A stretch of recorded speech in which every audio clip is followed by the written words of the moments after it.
జాలి అభిమానం. తెలుగంటే పోతన్న, తెలుగంటే వేమన్న, తెలుగంటే భద్రాద్రి రామన్న, తెలుగంటే తిరుపతి వెంకన్న, తెలుగంటే బాపు రమణన్న, తెలుగంటే మాగాణి, తెలుగంటే సాంబ్రాణి, తెలుగంటే హైదరాబాదీ బిర్యానీ, తెలుగంటే పచ్చని ఆడపిల్ల ఓడి, తెలుగంటే మమకారం, తెలుగంటే యమకారం, తెలుగంటే సంస్కారం, తెలుగంటే కొంచెం ఎటకారం, తెలుగంటే పట్టింపు, తెలుగంటే తెగింపు, తెలుగంటే పట్టింపు, తెలుగంటే తెగింపు, తెలుగంటే లాలింపు, తెలుగంటే చల్లని తల్లి నోటి పిలుపు. ఇంతేనా తెలుగంటే?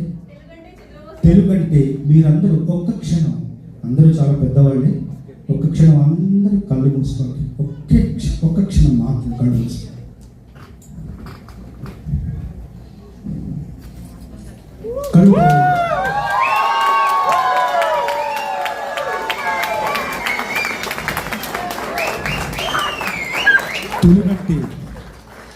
తెలుగంటే ఆస్కార్ కూడా.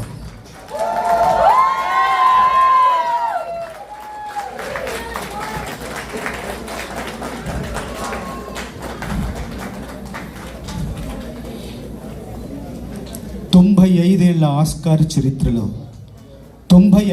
ఆస్కార్ చరిత్రలో సంపూర్ణ భారతీయ చిత్రానికి వచ్చిన మొట్టమొదటి పురస్కారం ఆస్కార్ పురస్కారం.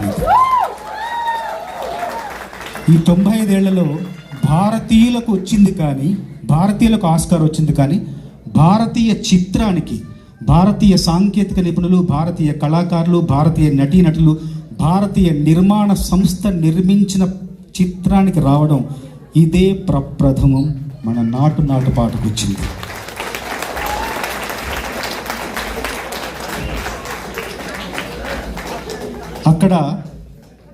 అక్కడ 95 ఆస్కార్ చరిత్రలో అక్కడ ఆ వేదిక మీద బోలెడన్ని ఆంగ్ల గీతాలు ప్రతిధ్వనించాయి, మారుమోగాయి.